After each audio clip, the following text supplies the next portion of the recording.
Sudah 2 hari hewan ternak warga kampung Kaduengang hilang secara misterius. Puluhan ayam lenyap dari kandangnya. Kambing yang dipelihara bertahun-tahun juga hilang. Belum lagi kerbau. Ada 10 ekor yang hilang secara misterius. Mereka yakin pasti ada maling di kampung mereka. Warga kampung itu sepakat untuk memperbanyak pos ronda. Setiap malam para pemuda dan bapak-bapak bergantian menjaga kampung. Mereka sangat hati-hati jika ada orang asing yang masuk ke kampung mereka. Anehnya tidak ada tanda-tanda maling di kampung itu. Selama 1 minggu berjaga, tak satupun orang asing yang masuk ke kampung. Kasus hilang hewan ternak belum terpecahkan, tapi sudah muncul kasus baru. Banyak warga yang melapor ke ketua RT kalau warung mereka kemalingan, barang dagangan mereka hilang. Tapi si maling hanya mencuri barang yang bisa dimakan saja seperti kue, biskuit, kopi, dan makanan lainnya. Kejadian ini benar-benar menggemparkan seluruh warga kampung. Mereka bahkan menambahkan gembok pada pintu rumah mereka agar maling tidak bisa masuk. Bukan pintu saja, tapi jendela juga ikut digembok. Pak Mas Huri sebagai ketua RT mulai kebingungan. Dia heran, siapa yang sudah melakukan ini semua?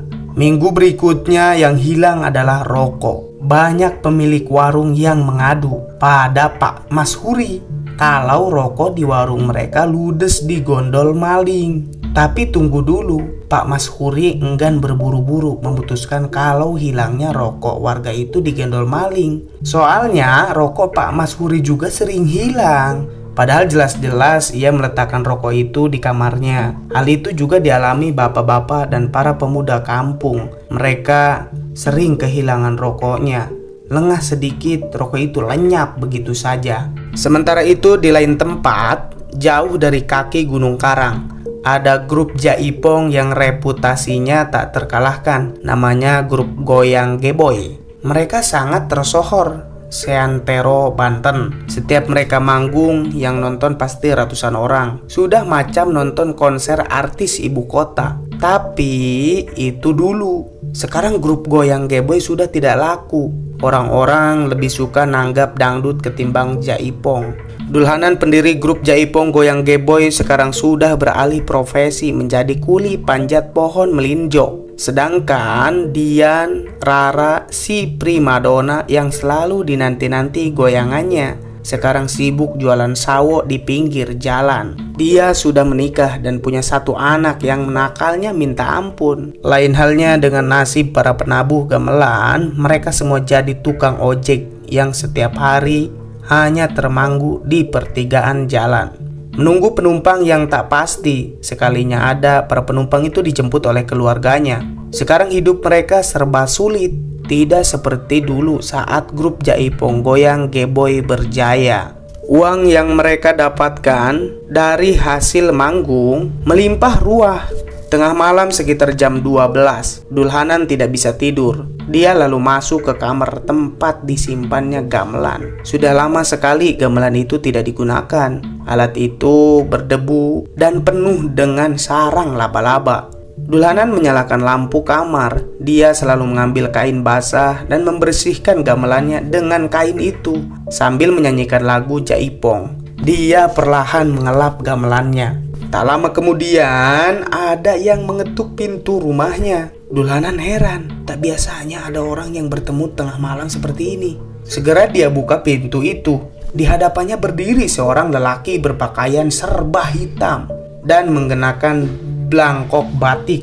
Perawakan lelaki itu kurus, kumisnya tebal sekali, alisnya menjuntai sampai ke ceruk mata. Lelaki itu benar-benar asing bagi Dulhanan. "Cari siapa ya, Pak?" tanya Dulhanan. "Bapak Dulhanan?" jawab lelaki sambil tersenyum ramah. "Iya, saya sendiri. Mari silahkan masuk." Dulhanan menggelar tikat pandan. Lelaki itu pun duduk sila sambil terus tersenyum ramah. "Kalau boleh tahu ada perlu apa ya sama saya?" Dulhanan penasaran. Jarang-jarang dia kedatangan tamu. "Saya diutus untuk menyampaikan pesan ke Bapak," kata lelaki itu. "Pesan apa?" Dan dari siapa? Dulhanan semakin penasaran. Ini pesan dari Abah Kamdari. Beliau mau mengadakan hajat besar, menikahkan anaknya. Beliau mau panggil grup Jaipong Goyang Geboy buat meramaikan acara pernikahan. Jelas lelaki itu. Dulhanan terkejut mendengar penjelasan lelaki itu. Dia tak menyangka ternyata masih ada orang yang mau memakai jasanya. Tanpa pikir panjang lagi, Dulhanan langsung mengiyakan tawaran itu. Kapan ya hajatnya? Malam minggu, Pak. Soal bayaran Pak Dulhanan tidak akan kecewa. Abah Kamdari mau bayar 50 juta, kata lelaki itu. Wah, mantap itu, Pak. Dulhanan bahagia sekali mendengar bayarannya tinggi. Ya sudah, nanti hari Sabtu setelah maghrib saya kesini lagi ya, Pak. Nanti saya bawa teman-teman yang lain buat ngebantu bawa alat-alat Bapak. Kita jalan kaki saja, kata lelaki itu. Tak berlama-lama, lelaki itu pun pamit dari rumah Dulhanan. Saking senangnya, Dulhanan sampai lupa menanyakan siapa nama lelaki tadi. Itu tak penting. Bagi Dulhanan yang paling penting sekarang adalah uang. Dia yakin para personel grup Goyang Geboy pasti mau diajak manggung lagi. Besoknya Dulhanan berhasil mengumpulkan personelnya, Dian Rara, Bedu, Jaro, dan Sardi. Mereka senang sekali mendengar kabar dari Dulhanan, apalagi saat diberitahu kalau bayarannya 50 juta. Pastilah yang hajat ini orang kaya. Sebelum maghrib, mereka semua berkumpul di rumah Dulhanan. Tak perlu menunggu lama. Lelaki yang tempo hari mendatangi Dulhanan pun muncul. Dari kejauhan dia tampak tersenyum ramah. Dia juga membawa 5 orang lainnya untuk menggotong alat musik jaipong. Selepas maghrib, rombongan Dulhanan pun berangkat. Kata lelaki misterius itu, Abah Kamandri tinggal di kampung Ciberang. Dulhanan belum pernah dengar kampung itu. Dia pun manut saja, yang penting dapat uang. Mereka pun tiba di kampung Kadu Engang.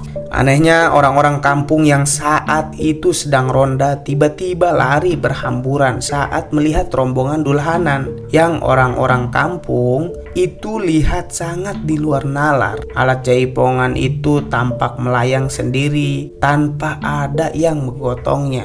Kenapa mereka lari? Tanya Dian Rara. Entahlah, mungkin mereka kira-kira itu setan, kata Dulhanan sambil tertawa. Rombongan itu akhirnya tiba di kampung Ciberang. Suasana di sana ramai sekali. Panggung besar sudah disiapkan untuk pentas jaipong. Bedu, Jaro, Sardi, dan Dulhanan langsung menabuh alat-alat jaipong. Dian Rara pun meliuk-liuk bergoyangan dengan lincah. Penonton bersorak melihat goyangan Dian Rara satu persatu. Penonton itu naik ke panggung untuk nyawer. Di tengah-tengah pertunjukan, tiba-tiba Bedu izin buang air kecil. Dia turun dari panggung dan segera mencari semak-semak. Saat sebelum Bedu naik kembali ke panggung, dia melihat seorang wanita cantik yang berdiri di antara pepohonan. Wanita itu berpakaian layaknya sinden. Dia tersenyum ke arah Bedu. Perawakannya montok membuat Bedu terpukau. Kemari, kata wanita itu sambil tersenyum. Tanpa pikir panjang lagi, Bedu menghampiri wanita itu. Ia dibawa masuk ke tengah hutan dan menghilang begitu saja. Keesokan paginya, para personel grup jaipong itu terkapar di atas semak-semak. Mereka tidak menyadari kalau semalam yang hajat itu adalah lelembut gunung karang. Dulhanan membuka matanya. Tepat di samping kanannya sudah ada segepok uang tunai 50 juta. Bukan hanya itu, Dulhanan juga dibekali puluhan 5 ekor ayam, 2 kambing, rokok, berbagai merek dan makanan warung. Dulhanan segera membangunkan personelnya. Bedu mana? Tanya Dulhanan. Nggak tahu, Pak. Bukannya semalam manggung sama kita? Tanya Sardi. Iya, aku inget betul, timpal Jaro. Dian Rara ada? Tanya Dulhanan sambil menoleh ke sekeliling. Itu dia, Pak. Tunjuk Jaro. Dian Rara terkapar tak sadarkan diri di atas semak-semak. Pakaiannya acak-acakan. Mungkin Dian Rara kelelahan setelah semalaman suntuk menari tanpa henti. Selesai.